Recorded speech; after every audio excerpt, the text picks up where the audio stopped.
अस्सलाम वालेकुम रहमतुल्लाहि व बरकातुहू। अल्लाह पाक आप लोगों को अपने हिफ्ज़ ईमान में रखे।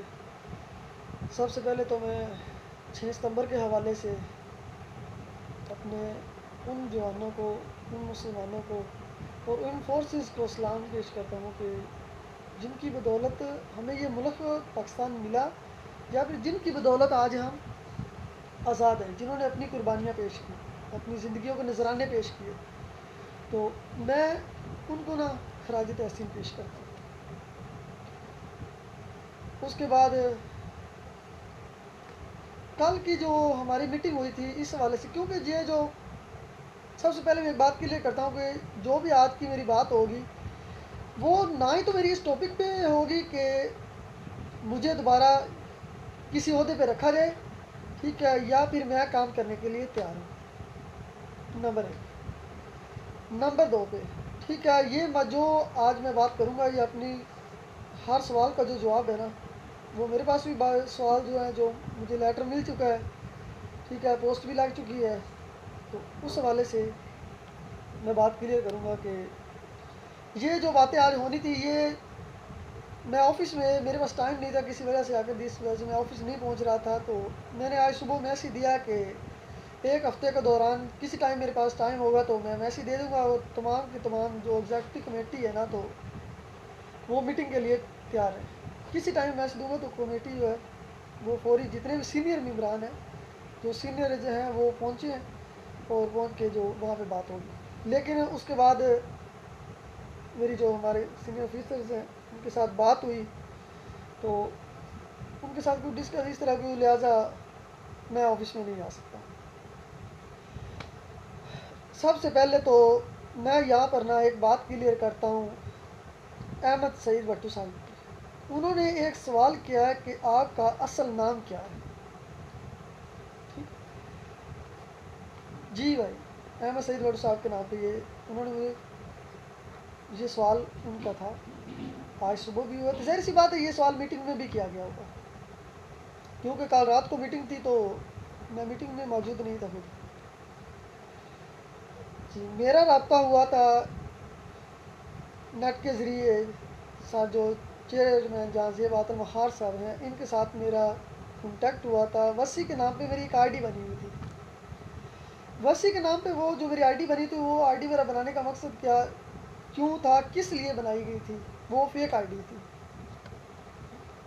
उस आईडी में मैं कुछ लोगों को ट्रेस कर रहा था, जिनके साथ मेरे कुछ मामला इस तरह के थे, क्योंकि उनकी हर जगह पे एक एक मिनट की मुझे रिपोर्ट चाहिए थी, और उसमें मैंने सिर्फ उन लोगों को ऐड किया था, जिस हवाले से वो मेरी आईडी बनी हुई थी। इस उसी आईडी से ही मेरा जो जहाँ जेब आदम महार साहब है, इनके साथ मेरा रब्ता हो गया।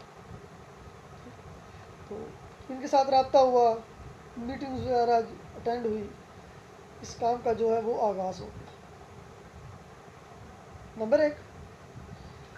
नंबर दो पे मैंने कुछ वक्त गुजरने के बाद मैंने इनको अपना रियल नेम और मुकम्मल एड्रेस जो वो बता दिया कि सर ये मेरी फेक आईडी थी, और इस वजह से मैंने बनाई हुई थी कि मेरे फ़लाँ लोग हैं, उनके साथ मेरे कुछ मुखालफत है, तो लिहाजा ये मेरा नाम है। अगर आगे इसके बाद जो आपका फ़ैसला हो, मुझे मंजूर, आप बता सकते हैं।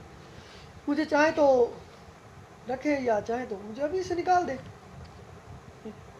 खैर उन्होंने मुझे कहा कि चले ठीक हो गया, देर आए दुरुस्त आए, जो भी मामला इसे ख़त्म क्लोज़ करें, नेक्स्ट टाइम ऐसे नहीं होना चाहिए। मैंने कहा जी ठीक। जो कल रात एग्जेक्टिव कमेटी बैठी है, जिन्होंने फ़ैसला किया है, जिनमें हाफिज़ अवैस साहब हैं, फैज़ान अरशद साहब, मलक फैसल साहब, अहमद सईद भट्टू साहब, हाफिज़ अली असद साहब, और अलियास यासर साहब, मोहम्मद अहमद साहब, तो बाकी भी काफ़ी ऐसे लोग हैं जो हमारे साथ काम कर रहे थे। लेकिन हर बंदे को या हर अपनी बात को क्लियर करना या शो करना मैंने मुनासिब नहीं समझा, क्योंकि जो सबसे हमारे सीनियर ऑफिसर्स हैं, मैंने सिर्फ उनको बात क्लियर कर दी कि सर ये बात है, ये मेरा नाम है, ये सब कुछ है।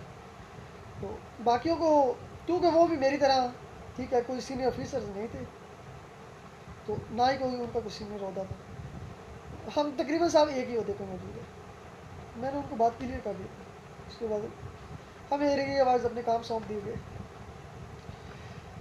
मुझे आज दुख और तकलीफ़ सिर्फ एक बात की हुई है कि जो ठीक, मुझे इस बात से एतराज़ नहीं है कि मुझे क्यों निकाला गया, किस वजह से निकाला, क्यों निकाला, लेकिन दुख सिर्फ इस बात का हुआ है कि जो मेरे ऊपर आज इल्ज़ामात लगे हैं, जिनकी बिना पे मुझे आकर निकाला गया और मुझसे कार्ड वापस मांगा गया है, ठीक है, कि आप के पास जो कार्ड हैं वो वापस दिए जाए, सिर्फ उस बिना पे मैं थोड़ी सी बात करना चाहता हूँ। भाई अहमद सईद भट्ट साहब, आपकी बात जो है वो क्लियर हो गई है, इसका जवाब आप जो हमारे सीनियर्स हैं उनसे खुद वसूल कर सकते हैं। उसके बाद फ़ोन की आड़ में जो हमारा इदारा है, इसकी आड़ में जो बदमाशी है ना वो करते रहे। नंबर 1, नंबर 2 पे उन्होंने मुझे सवाल, सबसे पहले जो हमारी कॉन्फ्रेंस हुई है उसमें जो बात हुई है, तो उन्होंने कहा कि जी जो भी लड़के मेरे साथ काम करते थे, ठीक है, मेरे अंडर में लड़के काम कर रहे थे, उनसे जी मैं उनको ज़ाती मुफाद के लिए मैंने उनको इस्तेमाल किया। ज़ाती मुफाद किसे कहते हैं, इस बात का जवाब मैं लास्ट में दूंगा। उसके बाद नंबर 3 पे मुझे सवाल मिला, जो हमारा वो मैसेज मुझे मिला है, उसमें था कि सरकारी ऑफिसर को ब्लैकमेल किया गया। कौन सा सरकारी ऑफिसर्स को जो है मैंने ज़ाती तौर पे ब्लैकमेल किया, और किस ऑफिसर्स के साथ जाकर किस ऑफिसर ने मेरी कंप्लेन की है कि मैंने फ़लाँ महकमे में गया हूँ, वहाँ पर मैंने किसी ऑफिसर्स को ब्लैकमेल किया। वहाँ मेरे सिर्फ में अगर ज़्यादा से ज़्यादा अगर महकमे जिनके साथ मेरी अक्सर औकात मुलाकात होती रहती थी वो 2 थे, एक सरकारी हॉस्पिटल और उसके अलावा दूसरा पुलिस स्टेशन। ये मुझे बताएं, इन 2 महकमों में मैंने कौन से ऐसे ऑफिसर जो उसने मेरे खिलाफ़ कंप्लेन की है कि इन्होंने हमको ब्लैकमेल किया। ब्लैकमेल किसे कहते हैं? ब्लैकमेल यही हो गया ना कि मैंने उनके साथ कोई काम होगा, कोई धमकी वगैरह लगाई होगी, ठीक है, तो अपना कोई या उनसे पैसे वसूल किए होंगे। जिस दिन से मैं अपने ओहदे पे मौजूद हूँ, मुझे कोई बंदा आज तक साबित कर दे कि मैंने किसी से 1 रुपया तक भी अगर मैंने किसी से पैसे लिए ना, 1 रुपया भी, तो मैं उसका जुर्मदार हूँ। अपनी गलती कबूल करने के लिए हर सूरत में मैं तैयार हूँ। उसके बाद सवाल किया कि चौथे ज़िले में जाकर बदमाशी की गई। बदमाशी क्या की गई जी चौथे ज़िले में जाकर? मैं उस वक्त भी दीपालपुर शहर में मौजूद नहीं था, किसी और जगह पर था, तो मुझे कॉल आई है फैसलाबाद से कि दीपालपुर के एरिए में इस तरह के हमारे साथ फ्रॉड हुआ है, तो बंदा आपके एरिया का लिहाजा इसे ट्रेस किया जाए। जी ठीक है, क्योंकि जब गलत को रोकना और हक का साथ देना ही हमारा काम है, तो हमने कहा ठीक है, हम हाजिर हैं। उस बंदे को ट्रेस किया हमें, वो तकरीबन 10 किलोमीटर के, दीपालपुर से तकरीबन 10 किलोमीटर के फासले पे उसका गांव था, बंदा हमें मिल गया। वहाँ पर जाने वाले जो लोग थे, मैंने किया, कॉल मैंने की, मैंने ऑर्डर दिया है, ये बात साफ़ है, लेकिन मैं उस वक्त साथ नहीं था। वहाँ पर गए थे चौधरी शब्बीर अहमद, मोहम्मद अमजद, मोहम्मद वकास और अल्लाह ताला साहब, उसके बाद सज्जाद और शहजाद तूर लाहौर से, ये मेम्बरान वहाँ पे गए। जाकर उन्होंने उस बंदे की बात सुन के, ठीक है, उसने कहा कि जी मैंने ये कुछ भी नहीं ऐसा किया, बल्कि मेरे साथ भी फ्रॉड हुआ। हमने उसे कहा कि जी ठीक, आप हमारी तरफ से आज़ाद हैं, अगर आपकी ज़रूरत पड़ी तो हम आपको बुला लेंगे। उसे हम चाहते तो पुलिस स्टेशन भी दे सकते थे। जब पुलिस स्टेशन इसलिए नहीं दिया कि जब वो कह रहा है कि मेरे साथ भी गलत हुआ है, उसने कुछ ऐसे प्रारूफ दिए, उसने कहा कि जी मेरे साथ पहले इस तरह हुआ है, वो बंदा है आरफ वाला शहर से, ठीक है। हमने कहा जी आप मानते हैं कि आप सच बोल रहे हैं, आप हमारी तरफ से आज़ाद हैं, ठीक है, अगर ज़रूरत पड़ने पर आपकी ज़रूरत पड़ी तो हम आपको मंगवा लेंगे। हम क्यों बिला वजह किसी को पुलिस को दें, ठीक है, उसे किसी नुकसान में दें। उसके बाद आरफ वाला में जो बंदा था उसे ट्रेस किया, वहाँ तक हम पहुँचे, तो उनका जब मौक़िफ़ सुना गया तो उन्होंने कहा कि जी हमारे साथ भी गलत हुआ, हमारा भी नाम इस्तेमाल किया गया है, ठीक है, हमें भी इस बारे में कोई इल्म नहीं है। ये होगी मेरे चौथे ज़िले में जो है बदमाशी। उसके बाद एतराज़ मिला कि आपने हमें इतला क्यों नहीं दी। हाँ, मैं मानता हूँ मैंने इतला नहीं दी, क्योंकि मेरे पास खुद के पास इतनी एतराइज़ है कि मैं खुद कोई भी काम कर सकता हूँ।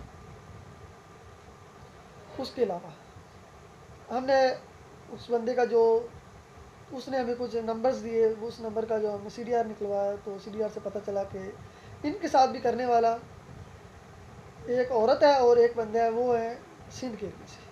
हमने इस केस को वहीं पे क्लोज़ कर दिया, क्योंकि ये एरिया हमारे अंडर में नहीं है बिल्कुल भी, इसको हमने ख़त्म।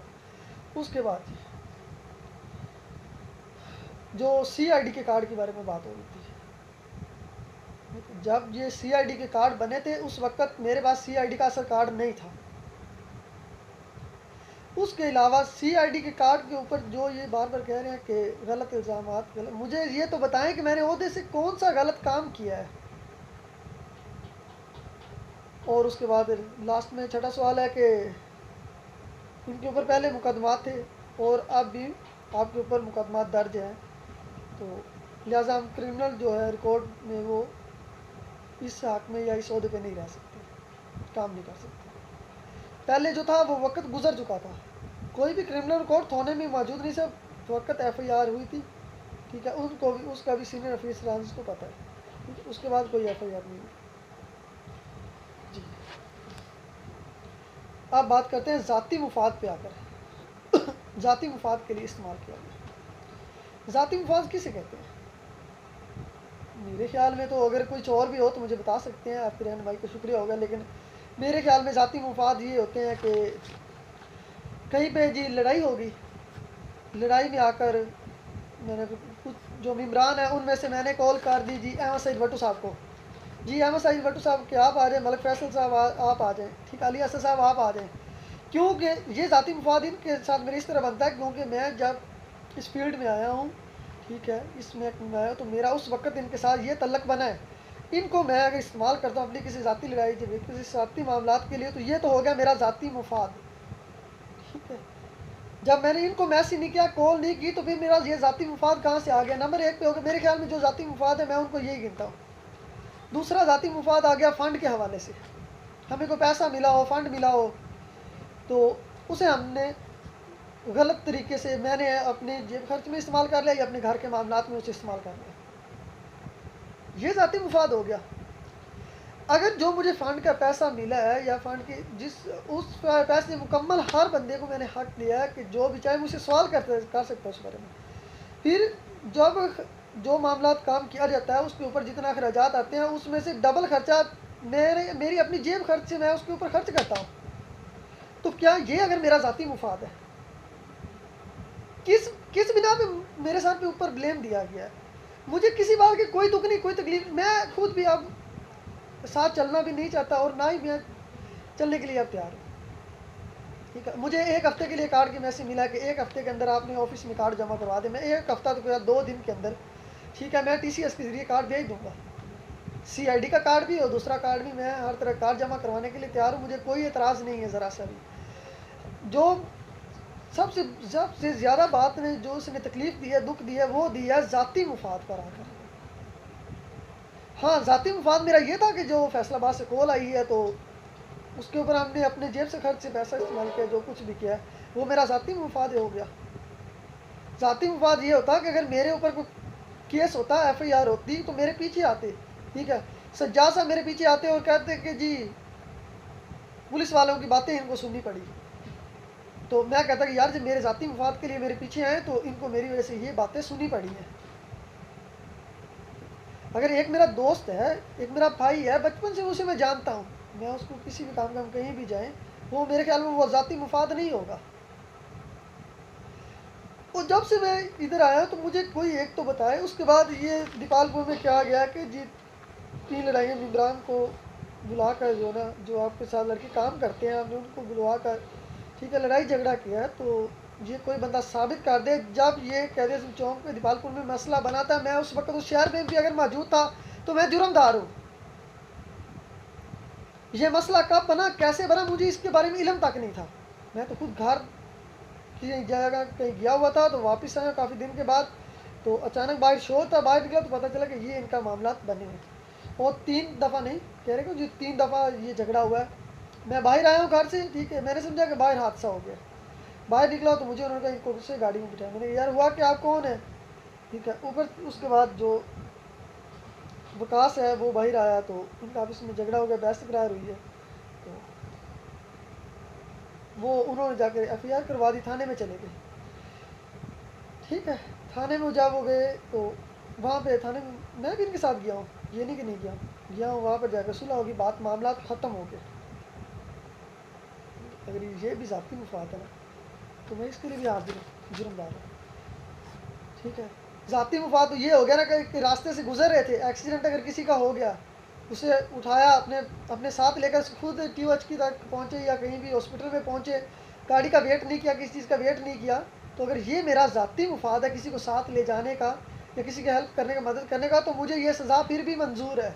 उसके अलावा इस्लामाबाद दुबई से कॉल आई, मैसेज मिला, तमाम इमरान को सबको पता है कि एक लड़की है जो उसके भाई साहब इंस्पेक्टर है लाहौर में, जिसने अपनी बहन को दुबई में बेच दिया और अपनी भतीजी जो है उनको आकर लाहौर में उनके साथ गलत जो है मामला वो उनके साथ करते हैं। वो मैसेज हमें दुबई से मिला, ठीक है। उसके ऊपर हमने अपने तौर पे उसकी मुकम्मल तहकीक की, पता चला कि वो सब इंस्पेक्टर है, लाहौर से है, ठीक है। अपने बंदों को लाहौर भेजा, इसकी बात की तहकीक की जाए सर कि कौन लाहौर गया और किसके कहने पर हमने वहाँ पर लाहौर गए, ठीक है। लाहौर जाकर वहाँ पर मैं सलाम पेश करता हूँ कुछ आर्मी के मेरे ऐसे दोस्त हैं और FIU के कुछ भाई ऐसे हैं जिन्होंने इस काम में मेरा बहुत ज़्यादा साथ दिया था। इस बात का ना ही मैंने किसी को ऑफिस में बताया और ना ही कोई किसी को इतला की। अगर ये बात ज़्यादा लीक आउट हो जाती तो हमारे लिए ख़तरा बन, अब अगर ये बात मेरी उन तक पहुँचती है तो मेरे लिए ख़तरा बन सकता है कि ये सारा काम कौन करवाने वाले थे या कैसे हुआ है। लेकिन अब मुझे इस बात से कोई इतराज़ नहीं है कि ज़रा से जो भी मामला होगा, जो मसला मसैल होगा, जो नफ़ा नुकसान होगा, मैं उसका खुद जिम्मेदार मैं हाजिर हूँ। उसके लिए मैं उसे रोक लूँगा, हर चीज़ को मुझे रोकना आता है, ठीक है। वो जब उसकी तहकीक हुई कि वो बंदा सब इंस्पेक्टर है, एज लाहौर में वो ड्यूटी कर रहा है, हमने वो केस जो है वो एंटी करप्शन के हवाले किया, ठीक है। एंटी करप्शन के हवाले करके हमने उस केस को क्लोज़ कर दिया। वो अपने किस अंजाम तक पहुँचा है कि मेरे रब्ता से मैं बेखूबी बहुत अच्छी तरह से उसको जानता था। बताए ना सर, किस हवाले से आकर मुझे ये बार बार हर बात पे मुझे ये ज़ाती मुफाद के लिए इस्तेमाल किया गया, बोल रहे थे हर बात पे मुझे ज़ाती। अगर इसके अलावा कोई सवाल है तो मेरे साथ कर सकती है। तो लिहाजा मैं जितनी देर आपके साथ काम करता रहूँ, ठीक है। अगर मैंने अपने वतन के साथ, अपने देश के साथ, अपने भाइयों के साथ अगर कोई गद्दारी की है, कोई गलत किया है, कि मैं भी जानता हूँ कि जब मैं आया तो मैंने हलफ दिया है कि मैं कभी भी इसका गलत इस्तेमाल नहीं करूँगा। और मैं बिल्कुल ये बहुत अच्छी तरह से जानता हूँ। और फिर जिस दिन मैं इस लाइन पे चला था या रब्ता हुआ था या मैंने यहाँ पर काम करना शुरू किया था, तो मैंने उससे पहले भी मेरे ज़हन में एक था कि मुझे किसी से गर्ज नहीं है कोई भी, ठीक है। मैंने अपनी हर उस माँ और हर उस बहन का बेटा बनना है, ठीक है, जिनके साथ से आज वक्त ने दुपट्टा छीन लिया और किसी का आवाज़ सुनने वाला आज कोई नहीं। तो मैं उनके लिए सब कुछ करता रहूँगा, किया है, करूँगा और करता रहूँगा इंशाअल्लाह। अगर मुझसे कोई फिर भी गलती हुई तो मैं उसके लिए माज़रत करता हूँ। तमाम भी जितने सीनियर ऑफिसर्स हैं उससे माज़रत करता हूँ। और मैं 2 दिन के अंदर कार्ड जो है CID के कार्ड और उसके अलावा जो मेरा अपना कार्ड है दूसरा बना हुआ एज ए प्रेसिडेंट का, ये मैं कार्ड मुकम्मल तौर पर वापस ऑफिस में भेजूँगा। ओके, अल्लाह हाफिज़। अगर फिर भी कहीं पर मेरी ज़रूरत हो तो मैं हाजिर। ओके भाई, अल्लाह हाफिज़, अपना ख्याल रखिए।